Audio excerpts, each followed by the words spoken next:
"Get your hands off those controls or I'm calling the police." The shout echoed through the cockpit of the $20 million Gulfstream jet. First Officer Brad Sterling stood in the doorway, his face twisted in disgust, staring at the black man sitting calmly in the captain's seat. He didn't see a pilot, he saw a trespasser. He didn't see a veteran, he saw a janitor playing pretend. But in exactly 3 minutes, Brad Sterling wouldn't just be regretting his words, he would be begging for his career. Because the man he was ordering off the plane wasn't just the pilot, he was the man who signed the paychecks, and the camera was already rolling. The rain at Teterboro Airport in New Jersey was relentless. It hammered against the fuselage of the Gulfstream G650, a rhythm that usually soothed Captain Marcus Thorne, but today the air inside the cabin felt heavy, and it wasn't because of the humidity.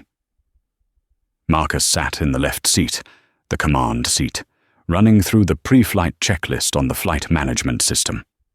At 52 years old, Marcus moved with the economy of motion that only came from 30 years of flying.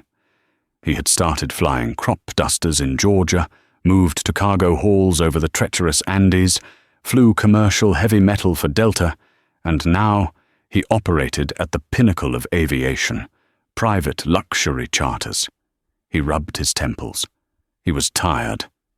Not the sleepy kind of tired, but the soul-deep exhaustion of a man who had spent a lifetime proving he belonged in rooms where people whispered when he entered. He had taken his blazer off, hanging it carefully in the small closet behind the cockpit to keep it crisp for the VIP client arriving in 30 minutes.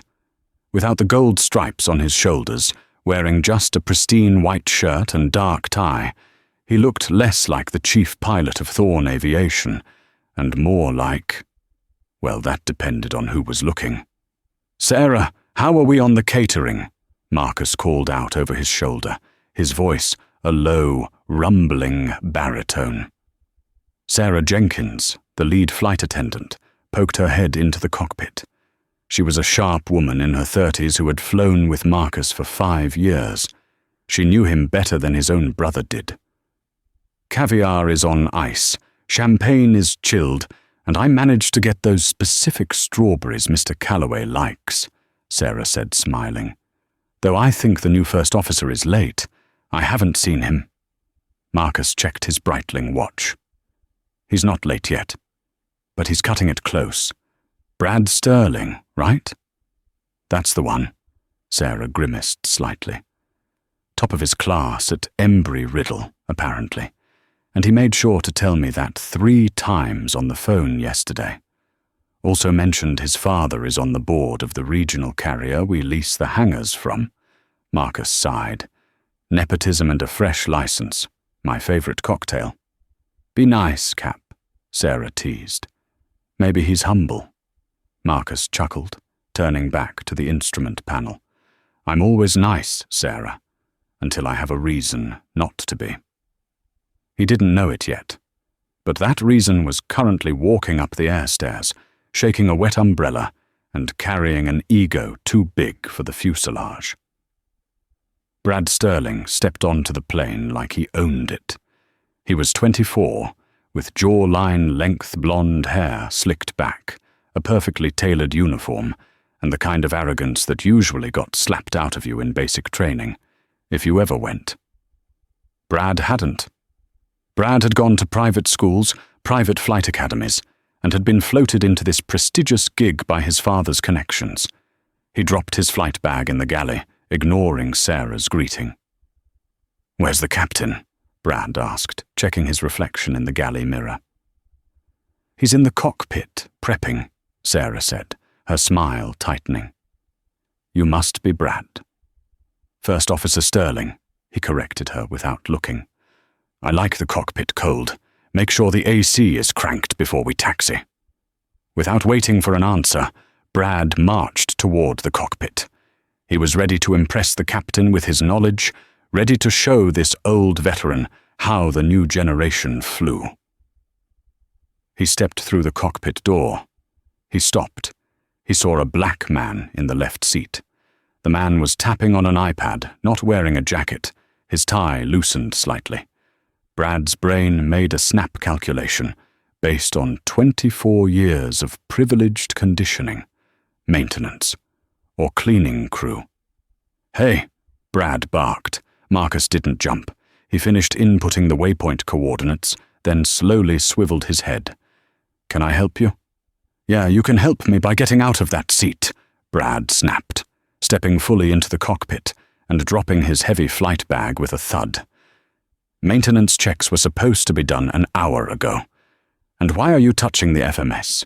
Do you have any idea how sensitive those screens are?" Marcus stared at him. The silence stretched for 3 seconds. In aviation, 3 seconds is a long time. "I'm finishing the flight plan," Marcus said calmly.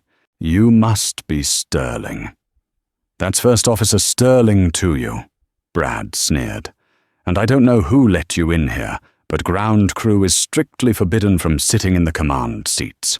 Insurance policy. You have grease on your hands or something? You ruined the leather?" Marcus looked at his hands. They were immaculate. He looked back at Brad. "Ground crew?"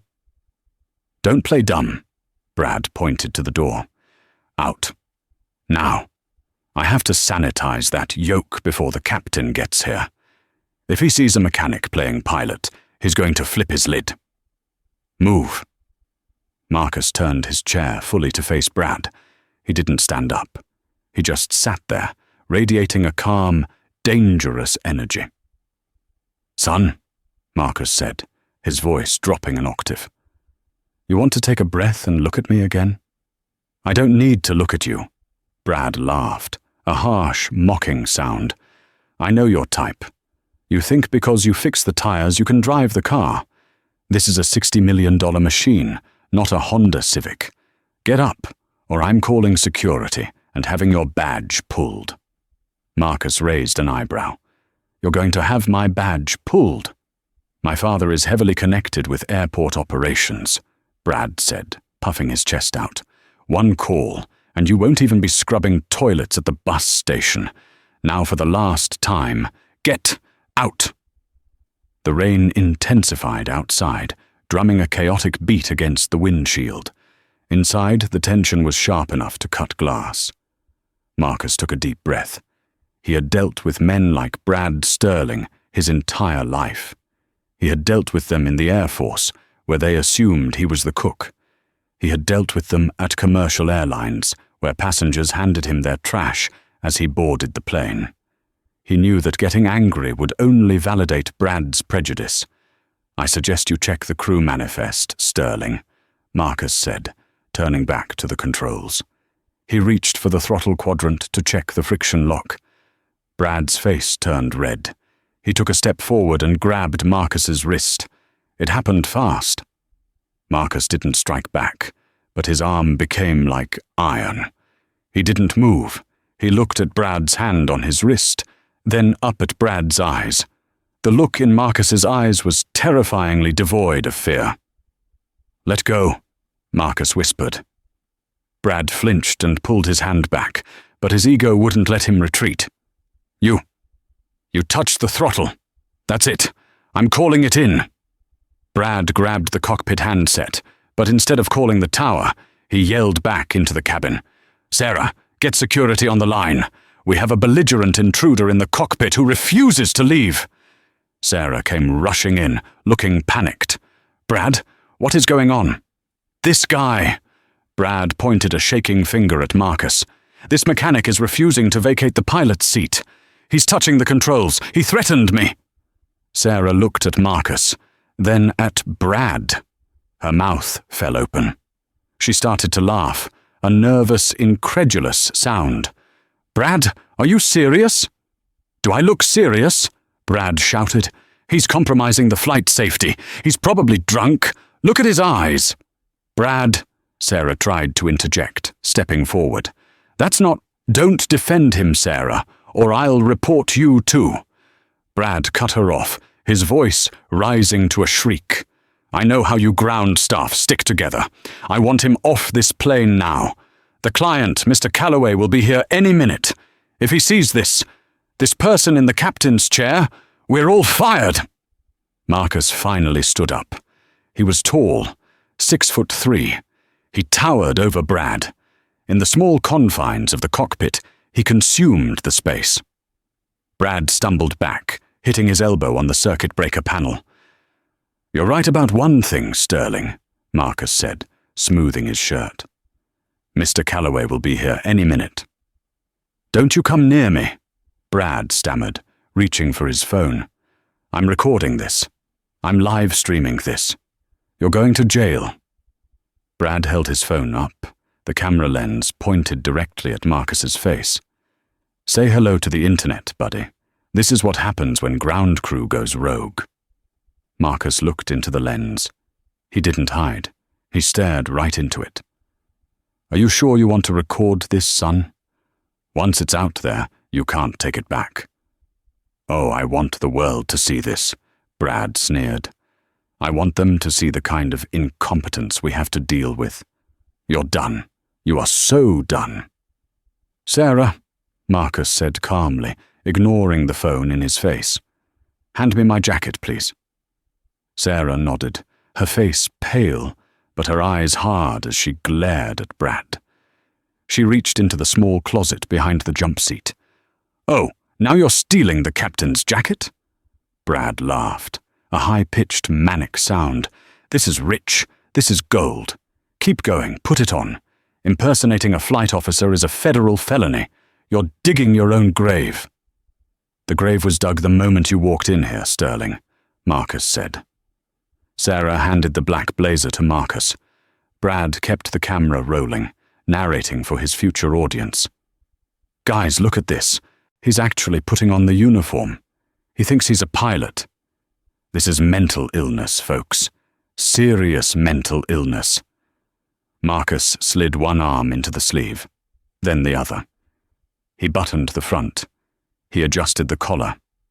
Then he turned his shoulder toward Brad. On the epaulets there were stripes. Not one for a trainee, not two for a junior, not three for a first officer. 4 gold stripes. The captain, the commander. Brad's phone wavered slightly. He zoomed in on the stripes. "Nice costume," Brad scoffed, though his voice wavered. "Where'd you buy those? Party City? You think putting on a jacket makes you a pilot? I want to see a license. I want to see ID. Right now." Just then, a commotion came from the main cabin door. Voices. Loud, booming laughter. "Sarah, where is that beautiful smile? And tell me Marcus is flying today. I don't like the turbulence unless Marcus is driving the bus." It was Arthur Calloway, the billionaire tech mogul, the owner of the contract. Brad's face went pale. "Oh God, he's here, and you're still standing there." Brad turned to Marcus, panic setting in. "Listen to me. Get in the jump seat. Hide in the bathroom. I'll tell him the captain is doing a walk around. If you ruin this for me, I swear to God." Marcus ignored him. He brushed past Brad, forcing the younger man to squash himself against the wall, and walked into the main cabin. Brad scrambled after him, phone still in hand, ready to expose the fraud to the billionaire. "Mr. Calloway, wait! Don't talk to him!" The main cabin of the G650 was a palace of cream leather and mahogany. Arthur Calloway, a man in his 60s wearing a bespoke Italian suit, was already settling into his favorite seat. He looked up as Marcus entered the cabin. Brad rushed out from behind Marcus, breathless. "Mr. Calloway, sir. I am First Officer Sterling. I am so sorry about this interruption. This man," he pointed an accusing finger at Marcus, "is a member of the ground crew who has stolen a uniform and is refusing to leave. I've already called security. Please don't let him disturb you." The cabin went silent. Even the rain seemed to stop. Arthur Calloway looked at Brad. Then he looked at Marcus. Then he looked back at Brad. Arthur didn't look angry. He looked confused. "Ground crew?" "Yes, sir," Brad said, gaining confidence. "He was messing with the flight computer. He's mentally unstable. I'm trying to protect you, sir." Arthur Calloway slowly stood up. He walked over to Marcus. Brad smirked. "Here it comes. The billionaire is going to throw him out." Arthur extended his hand. "Marcus, good to see you. How's the wife? How's Evelyn?" Marcus took the hand and shook it firmly. "She's good, Arthur. She sends her regards. Though she's still mad you beat her at poker last month." Arthur laughed, slapping Marcus on the shoulder. "She's a shark. I just got lucky." Brad's arm dropped. The phone slipped from his fingers and landed on the plush carpet with a soft thump. I don't understand," Brad whispered. Arthur turned to look at Brad, his smile vanishing instantly. "Marcus, who is this kid? And why did he just tell me you're the ground crew?" Marcus adjusted his cuffs. "This is Brad Sterling, our new first officer. Apparently, he was under the impression that a black man couldn't possibly be the captain of this aircraft unless he stole the uniform." The temperature in the cabin dropped 10 degrees. Arthur Calloway was known for two things: his ruthlessness in business and his absolute hatred of bigotry. He grew up poor in Detroit. He had no patience for entitled heirs. Arthur took a step toward Brad. "Is that true, son?" Brad stammered, sweat beading on his forehead. No, sir. It was a misunderstanding. He wasn't wearing the jacket. He looked, usually." "Usually what?" Marcus asked. His voice was soft, but it carried across the cabin like thunder. "Usually people who look like me carry your bags. Is that it, Sterling?" "I didn't say that." Brad panicked. He looked to Sarah for help. "Sarah, tell them. He didn't identify himself." Sarah stepped forward, her arms crossed. "Actually, Brad, you didn't give him a chance. You walked in, called him boy, told him to get his hands off the controls, and threatened to call the police before he could say a word. I heard every word." Brad looked trapped. He was cornered, and like a cornered animal he lashed out. "Well, he should have followed protocol," Brad shouted, his face turning an ugly shade of purple. "I am the first officer. I have a degree. My father is Richard Sterling. You can't treat me like this. This is a setup." He turned to Marcus, pointing a shaking finger. "You set me up. You wanted this to happen." Marcus sighed. He looked tired again. "You recorded it, Brad. Remember? You wanted the world to see." "Marcus," Arthur said, his voice icy. "I don't fly with racists, and I don't fly with idiots. If this boy is in the cockpit, I'm taking my business elsewhere, and you know that means a $5 million contract walks out the door." Marcus nodded. "I agree, Arthur." Marcus turned to Brad. The silence that followed was heavy. "Brad Sterling," Marcus said formally. "What?" Brad snapped. "You can't do anything to me.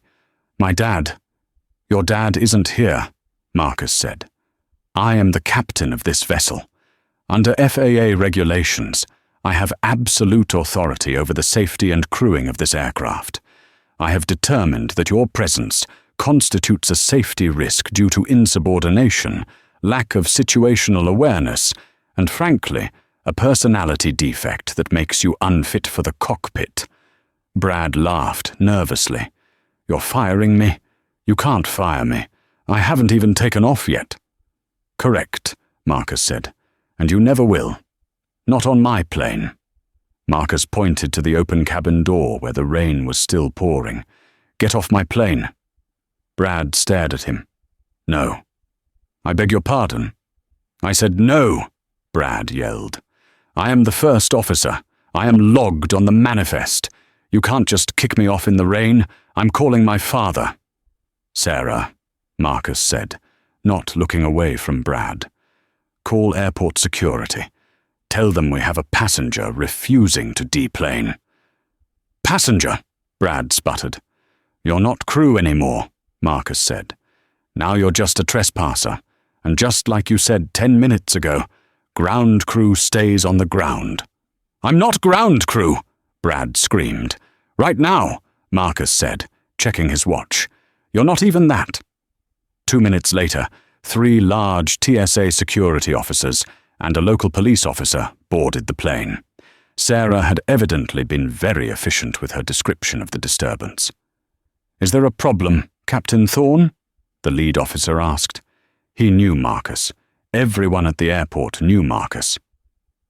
Mr. Sterling here was just leaving, Marcus said. But he seems to have forgotten the way to the door. This is illegal, Brad shouted as the officers grabbed his arms. I'm suing all of you. Do you know who my name is? I'll have your badges. I'll buy this airport and burn it down. As they dragged him toward the door, kicking and screaming, his flight bag was tossed out onto the wet tarmac. Brad was hauled out into the pouring rain, his pristine uniform instantly soaked. He stood there on the tarmac, water running down his expensive haircut, screaming at the closed door of the Gulf Stream. Inside, Marcus pressed the button to retract the stairs.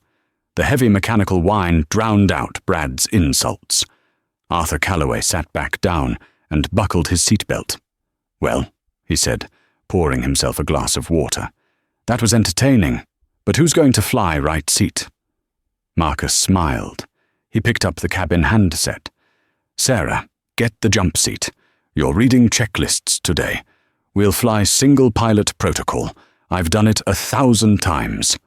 Aye, aye, Captain, Sarah beamed. The engine spooled up, a rising whine of power. As the jet taxied away, Marcus looked out the side window.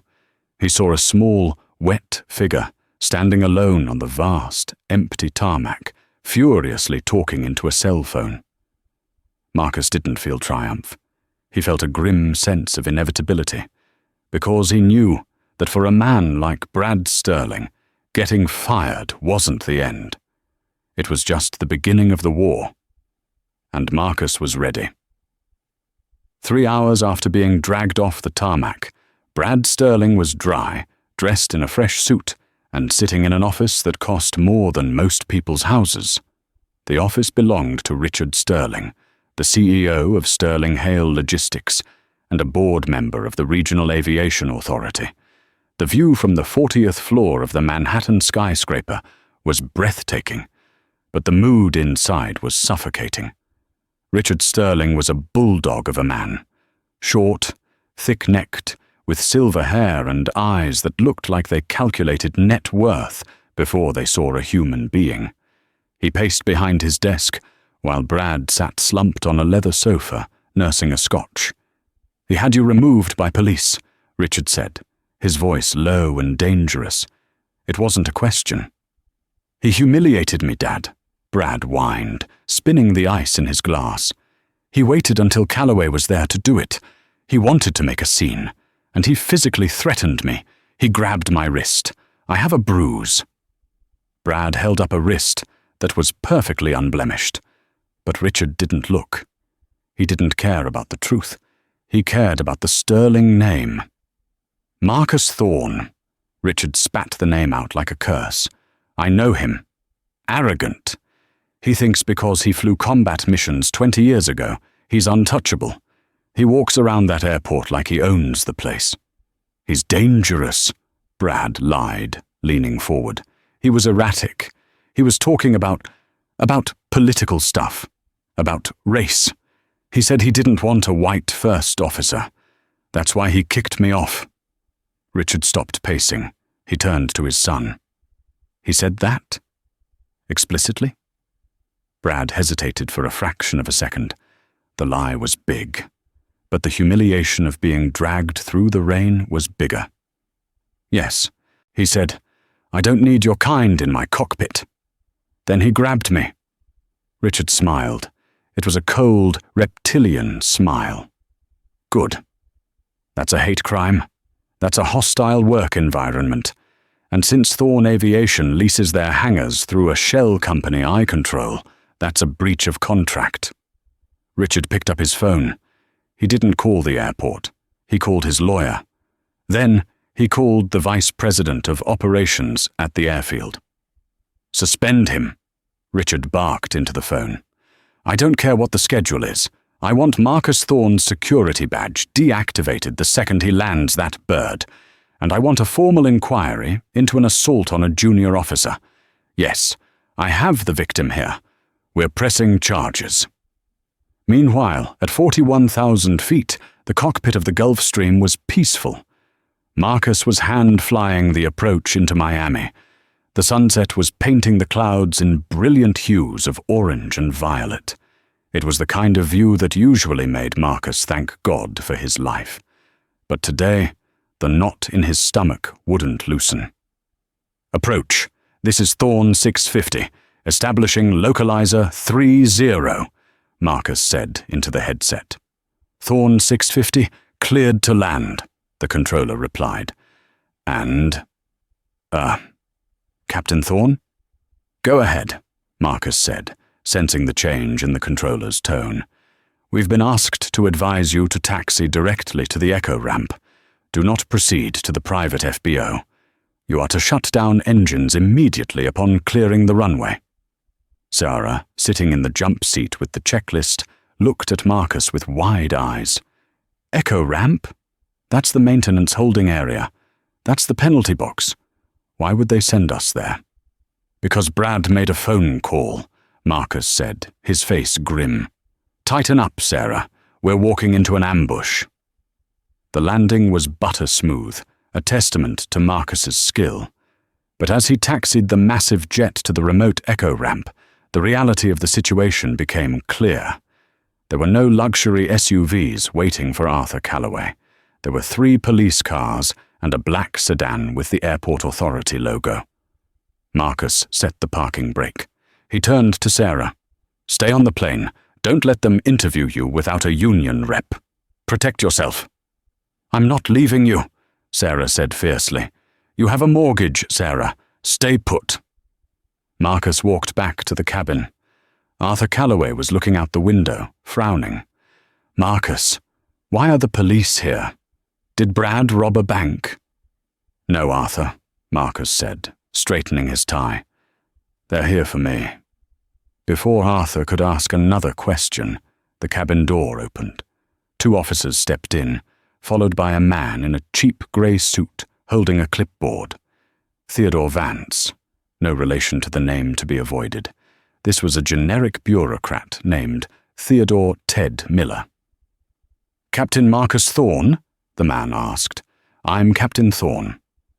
I am hereby serving you with a notice of immediate suspension of your airfield privileges, pending an investigation into a Level 4 assault and discriminatory conduct," Ted Miller droned. "Please hand over your badge and your pilot credentials. You are to vacate the aircraft immediately." Arthur Calloway stood up.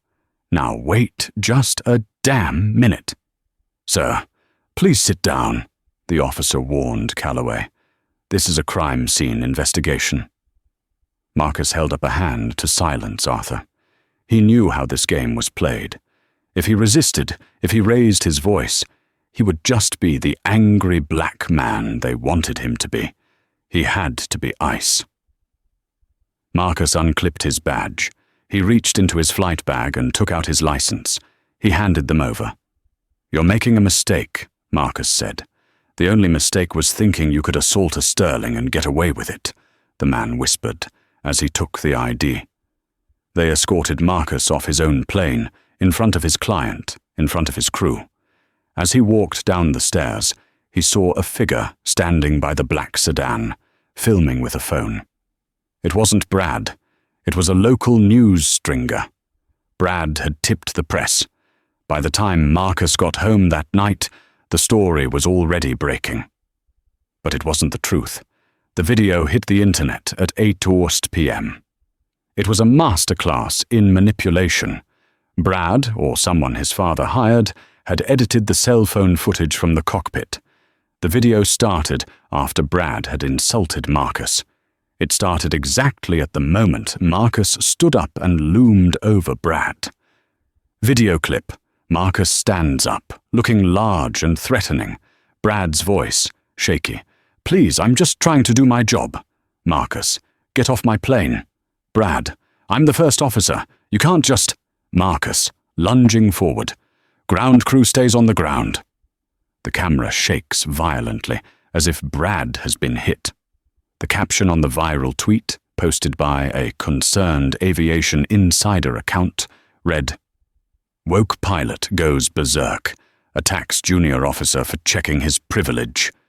Is this who you want flying your family?" Within 4 hours it had 2 million views. The comments were a cesspool. Fire him immediately. Thug with wings.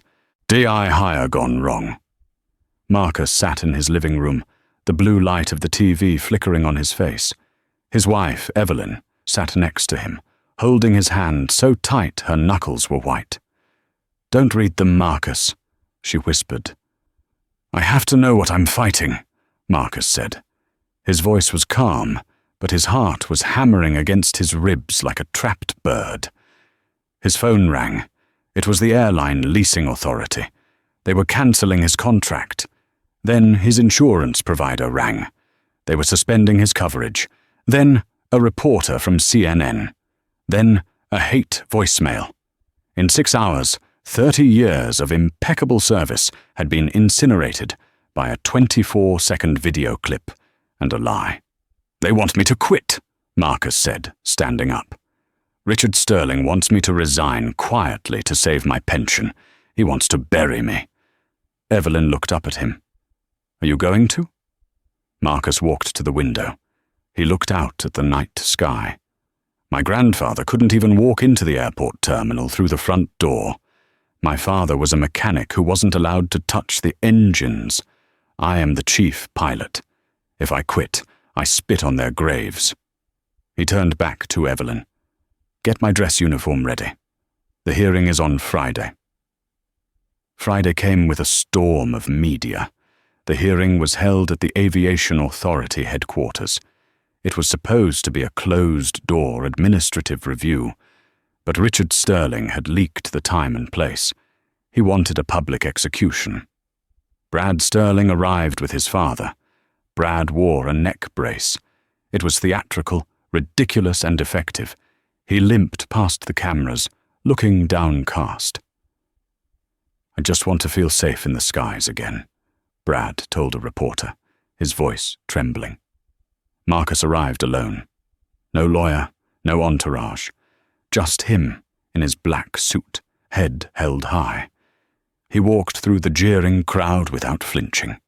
Inside the hearing room, a panel of 5 board members sat behind a long oak table. Richard Sterling sat in the center. He shouldn't have been there. It was a conflict of interest.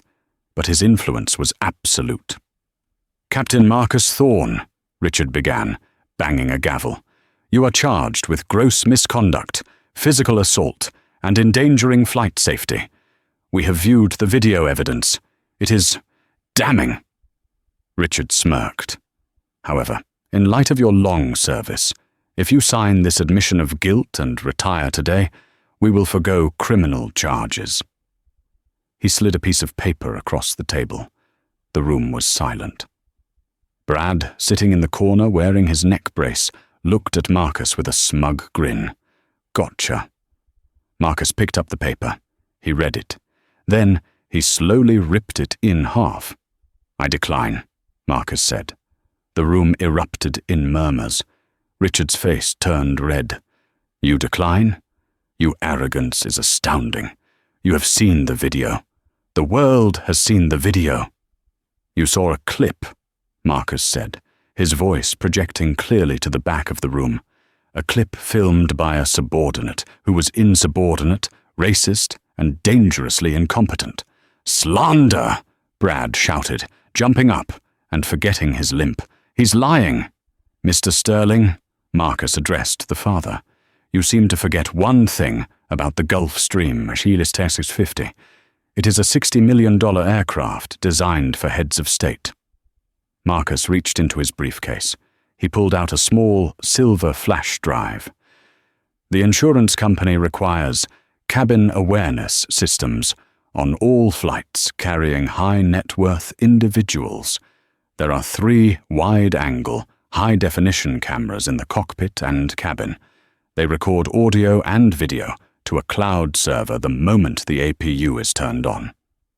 The color drained from Brad's face. The neck brace suddenly looked very heavy. Richard Sterling froze. That footage is proprietary property of the operator. I am the operator, Marcus said, and I downloaded the full file this morning. Marcus turned to the AV technician at the side of the room.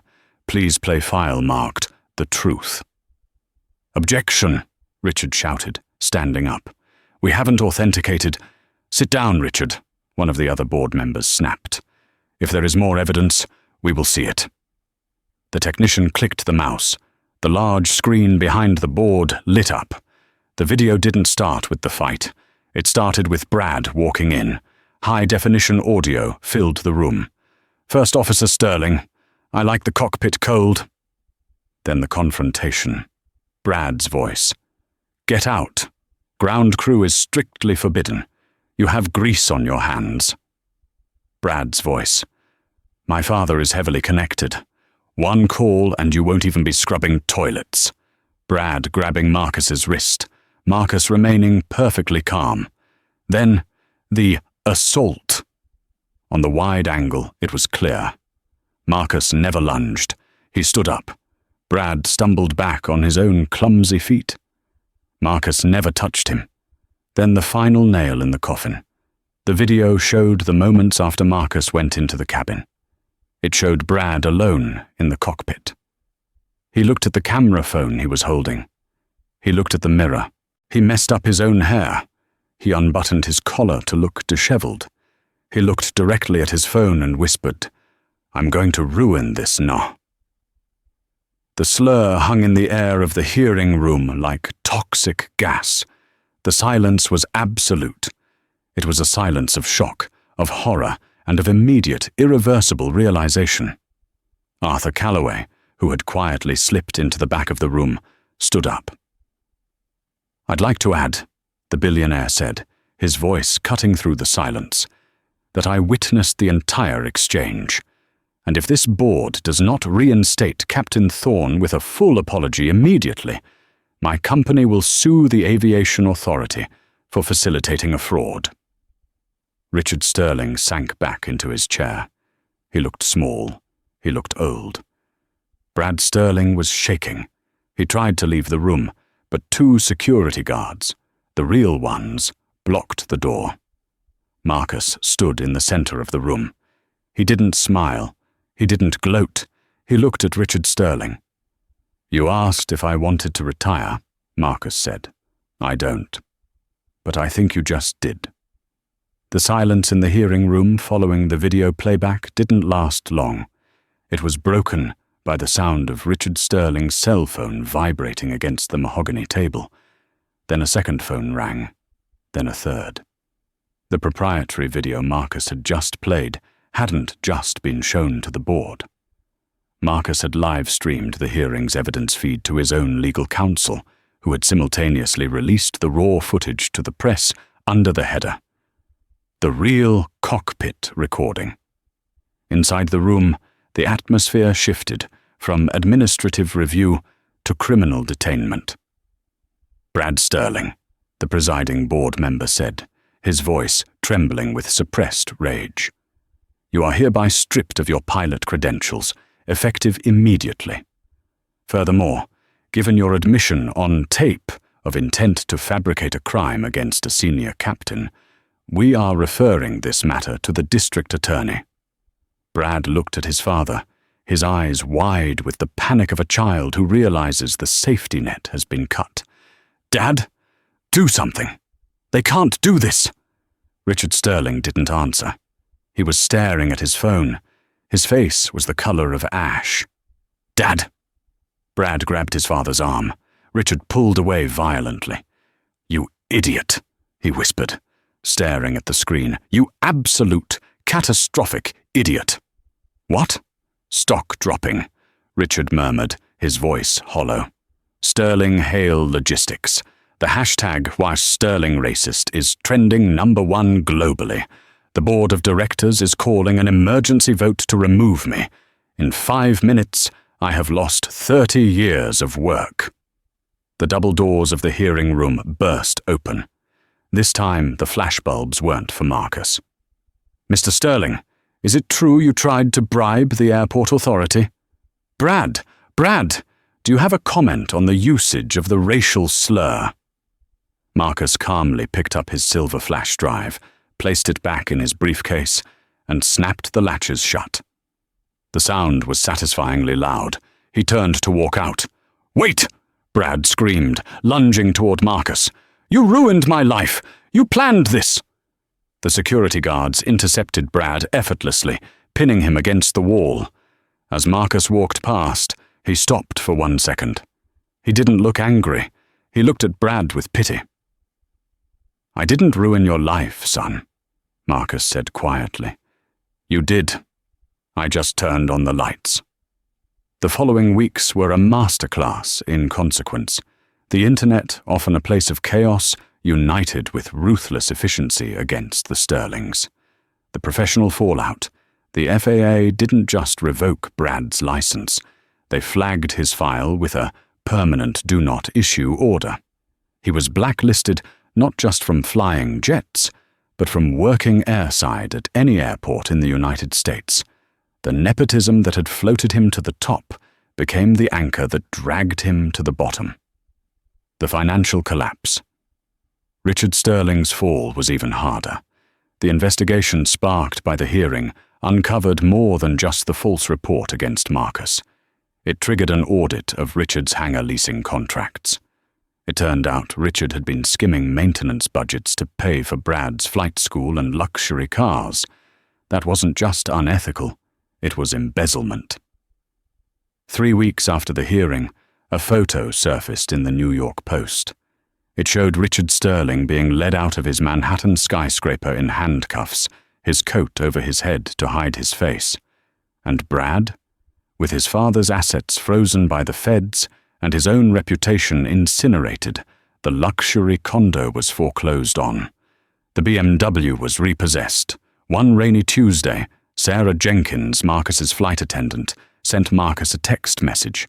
It was a picture taken from inside a terminal at a regional bus station in New Jersey.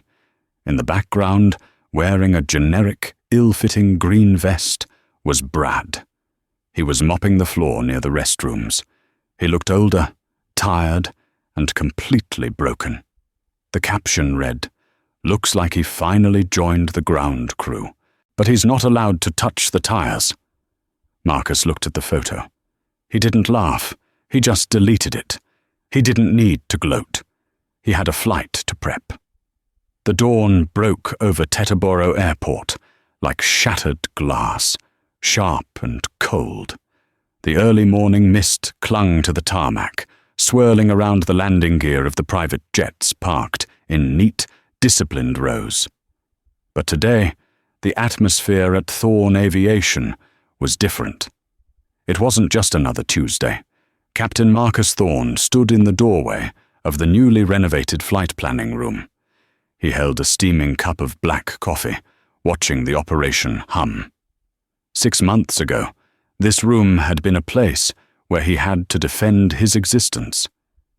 Now, it was his command center. Following the public destruction of the Sterling reputation and the subsequent bankruptcy of Sterling Hail Logistics, the airport authority had looked for stable leadership. They didn't have to look far. Arthur Calloway had purchased the lease on the Sterling hangars, expanded his fleet, and appointed Marcus as the director of flight operations. Marcus wasn't just flying the planes anymore. He was building the culture. He walked over to the large window overlooking the ramp. The Gulfstream G-50, the same aircraft that had been the stage for his potential ruin, was being fueled. It gleamed under the floodlights, a $60 million predator waiting to hunt the sky. "Director Thorn?" Marcus turned. Standing there was Diego Martinez, 28 years old, holding a flight bag that looked like it had seen a war zone. Diego was the anti-Brad. He had flown medevac choppers in the military and spent 3 years flying cargo in Alaska. He didn't have a famous father. He had grit. "Good morning, Diego," Marcus said, his voice rumbling with a warmth he rarely showed. "You ready for the London leg?" "Yes, sir," Diego said, straightening his tie. He looked nervous. I went over the flight plan 3 times. The headwinds over the Atlantic are strong today, so I calculated a step climb profile to save fuel. I wanted to run it by you." Marcus took the iPad from Diego. He scanned the data. It was perfect. It was the kind of meticulous, unglamorous work that kept people alive. "Good work," Marcus said, handing it back. "But relax, Diego. You're not on trial here. You earned the seat. Just fly the plane." Diego exhaled, a visible release of tension. "Thank you, Captain. It's an honor. After the video came out, well, a lot of us in the industry, we look up to you. You changed things." Marcus looked away, humble. "The camera changed things, Diego. I just stood my ground." As they walked out onto the tarmac, the contrast between the past and present was stark. The air was crisp. The ground crew, men and women of all races, nodded respectfully as Marcus passed. "Captain Thorne," one of the refuelers shouted over the noise of the pump. "She's topped off, £44,000. "Thanks, Mike," Marcus waved. As they approached the stairs, Marcus noticed a white van parked near the perimeter fence, outside the secure zone. It was a liquidation auction team. They were removing the signage from the building next door, the building that used to belong to Richard Sterling. Marcus paused on the bottom step of the air stairs. He watched as a crane tore down the silver letters, STERLING. The giant metal S fell to the ground with a dull clang that echoed across the concrete. "Sir?" Diego asked, pausing behind him. "Everything okay?" "Yeah," Marcus said softly, just watching the trash get taken out. The karma hadn't just been a slap on the wrist. It had been a decapitation of the Sterling legacy. The investigation sparked by the viral video had uncovered years of fraud. Richard Sterling was currently serving a 5-year sentence in a minimum security facility in Danbury. But for a man like Richard, prison wasn't the punishment. Irrelevance was. And Brad? Marcus reached into his pocket and touched his phone. He had received an email that morning from a colleague at a regional carrier in Ohio. It was a forwarded resume. Applicant: Bradley Sterling. Objective: baggage handler, ramp agent, entry level. The email from the colleague read, "Hey Marcus, this name flagged in our system. Isn't this the kid? Do we hire him?" Marcus had replied with 2 words: "Let him work." He didn't blacklist him from earning a living. He just made sure Brad started exactly where he had told Marcus he belonged, on the ground, carrying bags. The circle was complete. A convoy of 3 black SUVs rolled onto the tarmac, flashing their hazard lights. The security gate opened seamlessly. No drama, no police, no confusion. Arthur Calloway stepped out of the lead vehicle. He looked energized, wearing a trench coat against the morning chill. But today, he wasn't alone. He opened the back door for a woman Marcus recognized instantly from the news. Senator Dianne Reeves, a leading voice on aviation safety and labor rights. Marcus buttoned his blazer and walked down to greet them. "Marcus!" Arthur boomed, his voice competing with the whine of the APU. "I hope you're ready. We have a schedule to keep. The senator here wants to pick your brain about that mentorship program you started." Senator Reeves extended a hand. Her grip was firm. "Captain Thorne, it's a privilege. I saw the hearing footage. You showed incredible restraint." "I just did my job, Senator," Marcus replied smoothly. "That's the point," she said, looking up at the massive jet. If everyone just did their job without the ego, the skies would be a lot safer. "Arthur tells me you're running the whole show now." I'm trying to, ma'am, Marcus smiled. He's being modest, Arthur interjected, clapping Marcus on the back. Efficiency is up 40% since he took over, and flight crew turnover is 0. Turns out, treating people with respect is a good business model. Who knew? They shared a laugh, but the underlying truth was heavy. The Thorn Doctrine, as the industry magazines were calling it, was simple. Competence over connections. Let's get you to London, Marcus said, gesturing to the stairs. We have a tailwind once we clear the coast. Should be a smooth ride. Marcus climbed into the cockpit and settled into the left seat. The familiar smell of leather, avionics, cooling fans, and coffee filled his lungs. It was the smell of home. He adjusted the seat height. The electronic whir was a comforting sound. He looked across at Diego. You take the radios, Diego. I'll fly, Marcus said. Roger that, Captain. They moved through the checklist with the synchronized rhythm of professionals. Hydraulics, checked and auto. Electrics, normal. Trim, set for takeoff. Flaps, 20 degrees. Marcus looked out the side window. The rain had started to sprinkle, just a light misting on the glass. It reminded him of that day 6 months ago. The day Brad had stood in this exact doorway and sneered at him. You think putting on a jacket makes you a pilot? Brad's voice echoed in his memory.